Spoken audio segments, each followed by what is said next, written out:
For decades, China has been known as the world's factory, the go-to destination for companies looking for cheap labor. But now the era of cheap Chinese labor is coming to an end. Cheap Chinese labor has been a driving force in the global economy for decades. It has allowed companies to produce goods at a lower cost, which has made products more affordable for consumers around the world. But why is it so important? And how did China become the world's leading provider of cheap labor? To understand the importance of cheap Chinese labor, we need to look at the broader context of China's economic development. In the 1980s, China began a process of economic reform that led to a rapid increase in GDP growth. This growth was largely driven by exports, and cheap labor was a key factor in making those exports competitive. As China's economy continued to grow, so did its manufacturing sector. Companies from around the world flocked to China to take advantage of its low labor costs. This created a massive labor force that was willing to work long hours for low wages. The rise of globalization also played a significant role in the growth of China's manufacturing industry. As trade barriers were lowered, it became easier for companies to move production to countries with lower labor costs. China was the perfect destination, with its large labor force and favorable government policies. As a result, China became the world's leading exporter of goods. Its manufacturing industry was the backbone of the global supply chain, producing everything from toys to electronics to clothing. This economic growth had a significant impact on China's society. Millions of people were lifted out of poverty, and the country's middle class grew rapidly. But it also had its downsides, including environmental degradation, income inequality, and poor working conditions for many Chinese workers. Over the past few years, Chinese workers have become increasingly vocal about their working conditions. They are demanding better pay, better working conditions, and more rights. This has put pressure on companies to raise wages and improve working conditions, which has led to higher labor costs. As a result, some companies are starting to look elsewhere for cheap labor. Vietnam, Bangladesh, and Indonesia are all becoming popular destinations for low-cost manufacturing. Even some Chinese companies are moving their operations to countries with cheaper labor. China's one-child policy, which was implemented in 1979 and officially ended in 2015, had a significant impact on the country's labor markets. The policy was designed to slow population growth and reduce the strain on China's resources.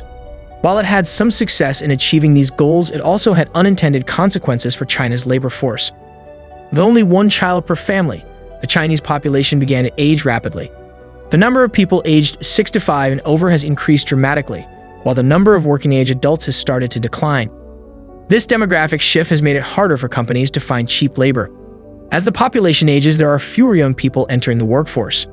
This has driven up wages and made it harder for companies to maintain low labor costs. To make matters worse, the rise of automation and robotics is also reducing the demand for low-skilled workers.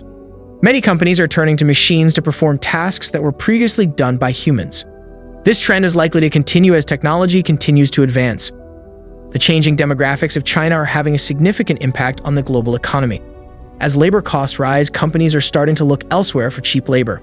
Countries like Vietnam, Bangladesh, and Indonesia are all becoming popular destinations for low-cost manufacturing. According to the United Nations, China's working-age population is projected to decline by 5% between 2020 and 2030. This decline is expected to accelerate in the coming decades, which will make it even harder for companies to find cheap labor in China. Vietnam, in particular, has emerged as a popular destination for companies looking for cheap labor. Its workforce is young, growing, and willing to work for low wages. As a result, many companies are starting to move their operations from China to Vietnam. However, there are challenges associated with this shift. Vietnam's infrastructure is not as developed as China's, which can make it harder for companies to transport goods and raw materials. In addition, Vietnam's labor laws are not as favorable to companies as China's. Despite these challenges, Vietnam's economy is growing rapidly. Its GDP has been increasing at an average rate of 6.5% per year over the past decade, and it is projected to continue growing at a similar rate in the coming years. The changing demographics of China are having a significant impact on the global economy. As China's labor force continues to age, companies will need to find new sources of cheap labor to remain competitive. While this may be bad news for China, it is good news for countries like Vietnam that are poised to benefit from this shift. In recent years, China's reputation as a low-cost manufacturing hub has been challenged by rising wages and labor unrest. So, what factors have contributed to the increase in Chinese labor costs? One major factor is the government's efforts to improve labor standards and working conditions. In recent years, China has implemented new labor laws and regulations that have raised the cost of labor for companies. In addition, the country's economic growth has created a new middle class that demands higher wages and better working conditions. As workers become more educated and skilled, they are less willing to work for low wages. This has led to an increase in labor unrest in China. In recent years, there have been numerous protests and strikes by workers demanding better wages and working conditions. These protests have been fueled by social media, which has made it easier for workers to organize and share information. They have also been driven by a growing sense of empowerment among Chinese workers. According to the International Labor Organization, wages in China have been rising at an average annual rate of 8% over the past decade. This has made it harder for companies to maintain low labor costs in the country. To cope with these rising costs, many companies in China are turning to automation and robotics to replace human labor. This trend is likely to accelerate in the coming years as the technology becomes more advanced and cost-effective. While this is good news for companies, it has created new challenges for Chinese workers. As more jobs are automated, there will be fewer opportunities for low-skilled workers in China. According to a report by the McKinsey Global Institute, up to 100 million Chinese workers may need to find new jobs by 2030 due to automation. This shift towards automation is also likely to have a significant impact on global labor markets.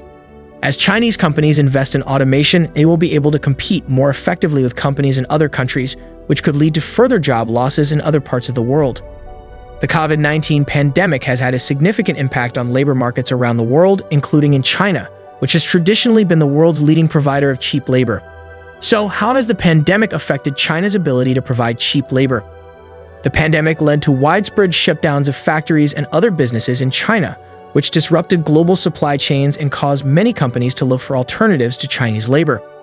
One of the countries benefiting from this shift is Vietnam and India, which has become an increasingly popular destination for manufacturing in Southeast Asia.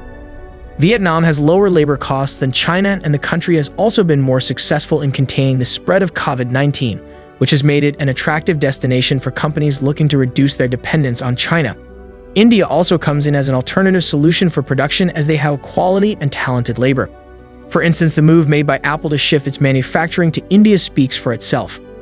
According to a report by Standard Chartered Bank, Southeast Asia is expected to attract more than $200 billion in new investment in manufacturing over the next 5 years, with Vietnam, Indonesia, and Thailand among the top destinations. Another trend that has emerged in recent years is nearshoring, which involves moving manufacturing operations closer to home in order to reduce costs and improve supply chain resilience. Mexico has become a popular destination for nearshoring due to its proximity to the United States and its lower labor costs compared to the US and Canada. According to a report by McKinsey, the COVID-19 pandemic has accelerated the trend towards nearshoring, with many companies looking to reduce their dependence on China and improve their supply chain resilience. This shift towards nearshoring and automation is likely to have a significant impact on global labor markets in the coming years, as companies look for ways to reduce costs and improve efficiency. In addition to the factors we've already discussed, there are several other trends and issues that are impacting Chinese labor markets. Let's take a look at 3 of them. First, trade tensions between China and other countries have had a significant impact on Chinese labor markets. The ongoing trade war between China and the United States, for example, has led to tariffs and other restrictions on Chinese exports, which has hurt Chinese manufacturers and workers. According to a report by the Peterson Institute for International Economics, the trade war is estimated to have cost China over 3 million jobs in 2019 alone. Higher labor standards are also impacting Chinese labor markets. As consumers and regulators demand better working conditions and higher wages, some Chinese manufacturers are struggling to keep up. For example, in 2019, workers at a Foxconn factory in China threatened to strike over pay and working conditions, leading the company to promise to increase wages and reduce overtime hours. Third, environmental regulations are also having an impact on Chinese labor markets. In recent years, the Chinese government has introduced stricter environmental standards and regulations, which has led to the closure of many factories and the relocation of others to other countries. According to a report by the Environmental Defense Fund, the closure of polluting factories in China could lead to the loss of up to 5 million jobs in the next few years. However, these environmental regulations could also lead to new opportunities for workers in industries like renewable energy, which is growing rapidly in China. In addition to the factors we discussed so far, there are also several other trends and impacts of the end of cheap Chinese labor that are worth exploring. First, the rise of e-commerce is having a significant impact on Chinese labor markets. As more and more people shop online, the demand for workers in logistics and delivery has skyrocketed. However, many of these jobs are low-paying and can be grueling, with workers often working long hours and facing pressure to meet tight deadlines. Second, the end of cheap Chinese labor is also impacting global supply chains. As companies look for ways to reduce costs and mitigate risks, many are moving their operations to other countries such as Vietnam, Indonesia, and Bangladesh. However, this shift is not without its challenges, as these countries often lack the infrastructure, skills, and regulatory environment that China has developed over the years. Third, the end of cheap Chinese labor is also impacting consumer prices. As wages and labor costs rise in China, many companies are passing these costs on to consumers. According to a report by the United Nations Conference on Trade and Development, the price of goods imported from China to the United States could increase by up to 20% in the next few years. However, this is not necessarily a bad thing, as it could lead to a more sustainable and equitable global economy, where workers are paid fairly and consumers are aware of the true cost of the products they buy. The end of cheap Chinese labor is not only impacting the global economy but also having significant effects on Chinese society as a whole. As wages and living standards rise, many Chinese workers are experiencing newfound prosperity and upward mobility. However, this is also creating new challenges such as a widening income gap and a shortage of workers in some industries. Looking to the future, there are both opportunities and challenges ahead for Chinese labor markets. On one hand, the rise of technology and automation could lead to greater efficiency and productivity, while also creating new, higher-skilled jobs. On the other hand, there are concerns about labor rights and working conditions, as well as the potential for social unrest and conflict. However, as Chinese companies continue to innovate and adapt to changing global trends, there are also many exciting opportunities for growth and development. Ultimately, the end of cheap Chinese labor is a reminder that the global economy is constantly evolving and that there are always new challenges and opportunities to consider. By staying informed and engaged, we can work towards a future where workers are treated fairly, supply chains are resilient, and consumers are empowered to make informed decisions. Thank you for joining us on this journey to explore the end of cheap Chinese labor, and we hope you'll continue to learn and engage with these important issues.